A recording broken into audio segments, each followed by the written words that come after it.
walaalayaal masaajidka alxamdulilah maanta ayaa masaajidkii aanu furnay ilaahay baa noo dhammaystiray bifadlihi wa ixsaanih wa karamihi wa juudih waxaa bishaaraysanaya deegaanka waxaa bishaaraysanaya dadkii muxsiniinta ahaa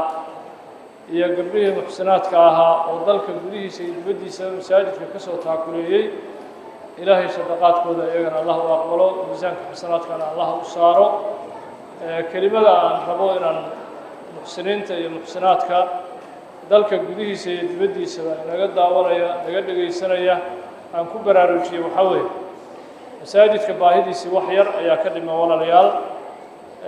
arrintaasi waxaa weeye waa arrin haddaan u istaagno runtii si fudud noogu dhammaystirmi doonta in sha allahu tacaala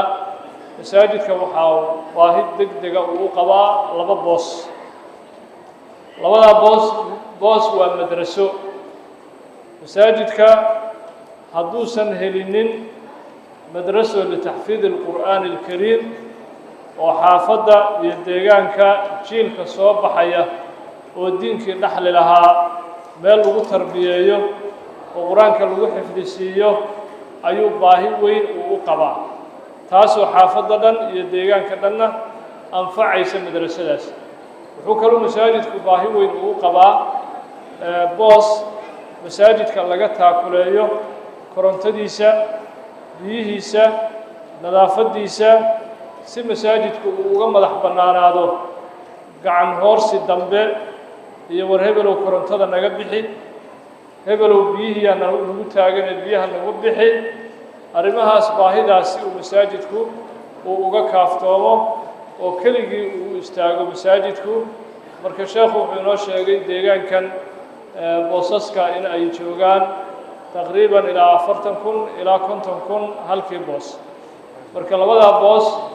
waxaa u baahan yihiin lacag waxaa loo baahan yahay taqriiban 90,000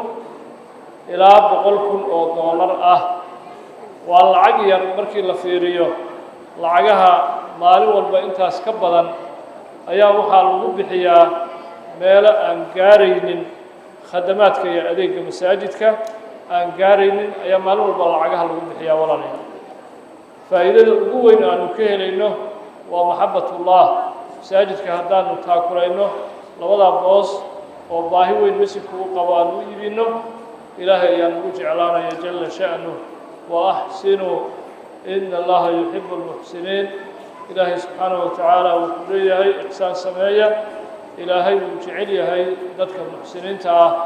meel gacan loo taago loo ixsaan sameeyana waxa ugu wanaagsan beytka ilaahay iyo masaajidka ilaahay waxaa kaloonu ka helaynaa faa'iidada labaad oo ah deeqeenna in ilaahay noo barakaynayo maalka aad ku bixiso boosaskaasi ma aha boosas sheekha magaciisa lagu qorayo ma aha boosas sheekha laga dhaxlayo ma aha waqafaa lagu qorayaa fii sabiili illah ilaahay dartiis boosad loo waqfayo way madrasa mid loo waqfahayaa